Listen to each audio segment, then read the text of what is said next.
एक अग्निधर्मा कवि है, बहुत शानदार वो पढ़ता है।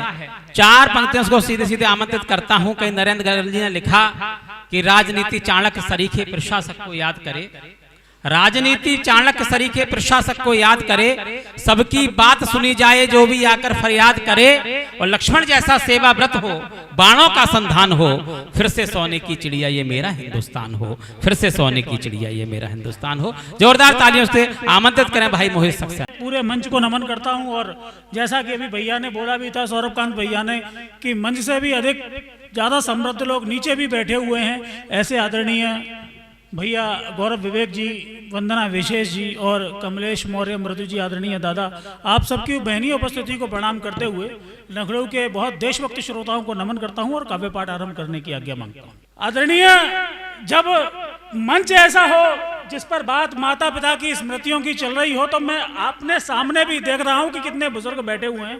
4 पंक्तियां आपके चरणों में निवेदित करता हूं कि कौन है ये लोग। ये अनुभव की निधि बनकर तजुर्बेकार बैठे हैं, ये अनुभव की निधि बनकर तजुर्बेकार बैठे हैं, ये वर्षों से संजोए भारतीय संस्कार बैठे हैं। ये अनुभव की निधि बनकर तजुर्बेकार बैठे हैं, ये वर्षों से संजोए भारतीय संस्कार बैठे हैं। इनकी जवानी दमकते रवि का उजाला था, जहां पर एड़ियां ठोकी वही पानी निकाला। वाह वाह।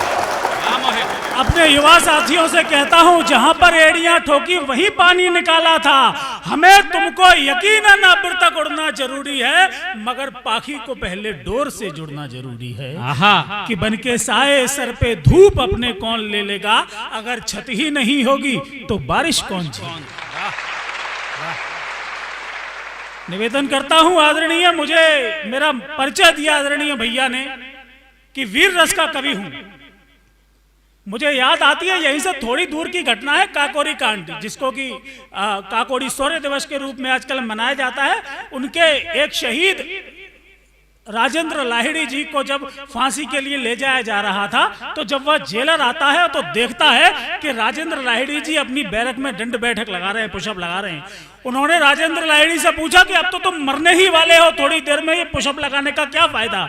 राजेंद्र लाहिड़ी ने कहा कि मैं जानता हूं कि माता भारती की सेवा का स्वप्न भी पूरा नहीं हुआ, और सनातन हिंदू धर्म में जन्म लिया है, पुनर्जन्म पर विश्वास करता हूं। मैं जानता हूं कि माता भारती की सेवा के लिए पुनर्जन्म लेकर फिर आऊंगा, इसलिए अपने शरीर को बलिष्ठ बना रहा हूं। वाह वाह वाह वाह वाह वाह वाह। क्या लोग रहे होंगे भी, मरने जा रहे हैं, लेकिन अगले जन्म में फिर लौट कर आके माता भारती के सेवा की चिंता है।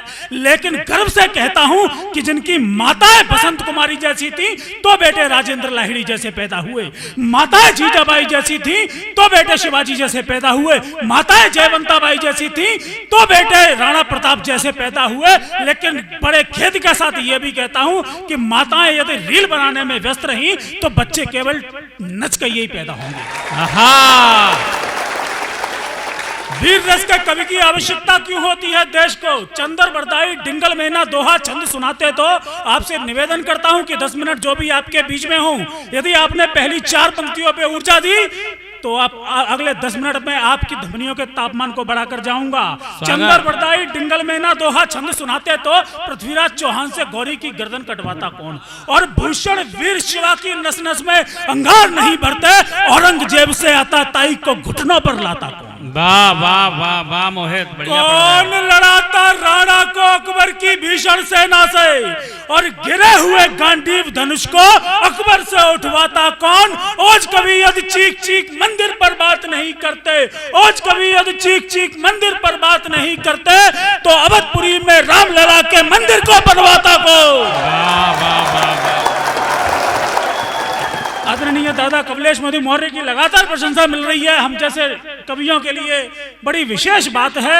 लेकिन वीर रस के कवि ही वे लोग हैं आदरणीय, जिन्होंने लोगों की स्मृतियों में उन वीर गाथाओं को जिंदा रखा, क्योंकि हमारे देश की किताबें तो उनको इतिहास में जगह ही नहीं दिला पाई।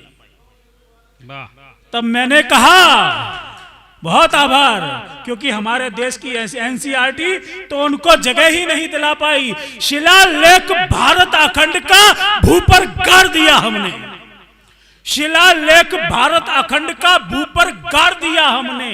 इतिहासों पर जमी धूल का गर्दा झाड़ दिया हमने, और भारत के सच्चे वीरों को उनकी जगह दिला करके मुगलों के महिमा मंडन का पन्ना फाड़ दिया हमने। वाह वाह वाह वाह।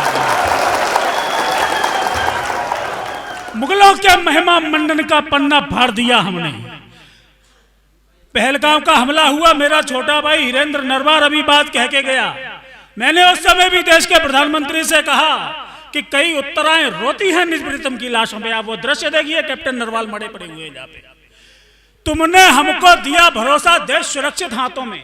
आपने हमसे कहा था कि हिंदुओं के वोटों से बनी, हिंदुओं के हितों की रक्षा करने वाली सरकार में हिंदुओं का बाल बांका नहीं होगा।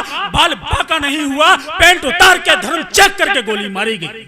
तब मैंने कहा तुमने हमको दिया भरोसा, देश सुरक्षित हाथों में, लेकिन भारत पड़ा हुआ है जिहादियों की लातों में। सूर्य धर्म का डूब रहा है, खोजो वो रणधीर कहां, जिसके दम पर युद्ध ढना है वो अर्जुन बलवीर कहां। अरे लाशें रोक नहीं सकते, हम कितनी कोशिश भले करें, हमको ये तय करना है वो इधर गिरे या उधर गिरे। बहुत सुंदर, बढ़िया बढ़िया बढ़िया मोहित।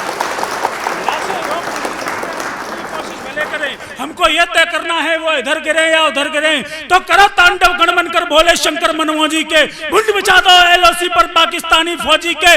पाकिस्तान तभी आएगा भारत माँ के पांव में, सर कटे हुए जिहादी जब पहुंचेंगे उनके गांव में। होठ भींच रखे हैं, इनको मत खुलवाओ मोदी जी, हमको रावलपिंडी से चीखें सुनवाओ मोदी जी। और जब छेड़ दिया युद्ध तो लोग ये भी कहने लगे कि say no to war, say no to war, deescalate, deescalate. अरे युद्ध नहीं होना चाहिए। और कह रहे कि साहिर लुधियानवी कह गए कि जंग तो खुद एक मसला है, जंग क्या मसलों का हल देगी। लेकिन वे ये नहीं कहते कि साहिर ने आगे भी कहा था कि हम अमन चाहते हैं मगर जुल्म के खिलाफ, अगर जंग लाजमी है तो फिर जंग ही सही।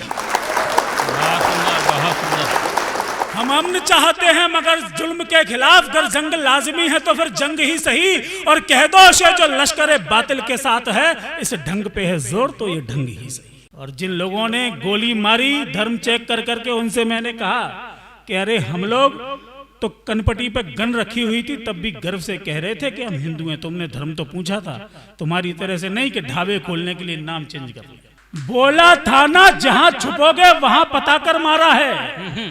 बोला था ना जहां छुपोगे वहां पता कर मारा है। हमने भारत की सेना का शौर्य जताकर मारा है। तुमने हमसे हिंदू है क्या पूछ पूछ कर मारा था। ये बात फैक्ट है, कोई छुपी नहीं कि क्या पूछ के मारा गया। तुमने हमसे हिंदू है क्या पूछ पूछ कर मारा था। हमने तुमको हिंदू क्या है बता बता कर मारा। सुंदर, बढ़िया।